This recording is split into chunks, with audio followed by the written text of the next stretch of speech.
Well, a speaking tour of Australia by a controversial anti-vaccination campaigner is in chaos after every single venue refused to host her seminars. Sherri Tenpenny is the campaigner at the centre of this controversy, and she joins us now from Cleveland, Ohio. Good morning to you, Sherri. Good morning. How are you today? I'm well. Are you still planning to come to Australia? Well, it still remains to be seen.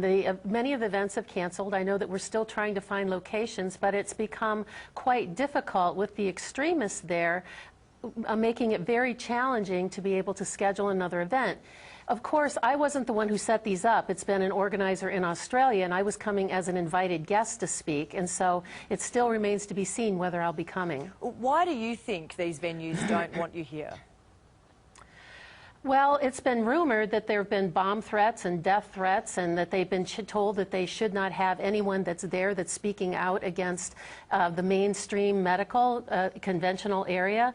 I'm not really speaking against anything. I'm just pro-information and think that people should have a fully informed they should be fully informed about their decision about vaccinating their children. Organisers have said that your tour was cancelled due to bullying, amongst other things, as you mentioned there. Is it not just a case of venues not wanting to associate themselves with your views, which aren't backed by any science? Well, I would beg to differ with you about saying that they aren't backed by any science. We have over 6,000 articles accumulated from conventional medical literature that shows there are problems with vaccines. We know that the National Vaccine Injury Compensation Program here in the U.S. have paid out over $2.4 billion in vaccine injuries. So to say that there's nothing to back the science up is inaccurate. Your book, Saying No to Vaccines, I guess really sums up your view. You say that people need to hear both sides of the argument in relation to vaccines. But I wanted to ask you about one of the most recent studies. It was a major study conducted by the University of Sydney, and it analysed 1.2 million children. Now, this found no link between vaccines and autism. Have you included these findings in your research?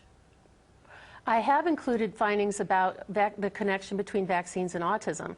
Vaccines are known by the package inserts to cause encephalopathy. They can cause brain injury and a very long list of neurological disorders. Autism is only one of them, and that there have been adjudicated cases here in the U.S. for which parents have received compensation for their child being vaccine injured and inducing autism. So the larger the number of the 1.2 million, it makes the smaller denominator of the number of children who are actually injured seem inconsequential when in fact they are not. Have you read that study? I have not. Why not?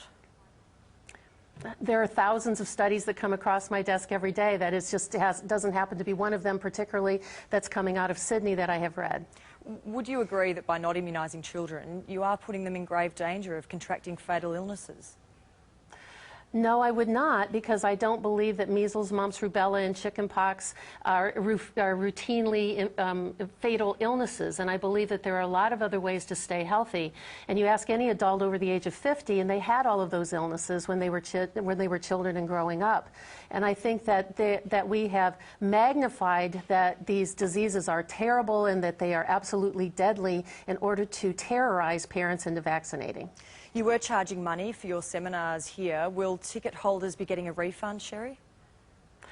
I believe they will, but that's, again, not in my hands. I did not set up the fees. I was not collecting any fees, and that's not what I was doing. I was coming in as an invited guest to speak. Okay, we appreciate your time this morning. Thank you, Sherri. Thank you.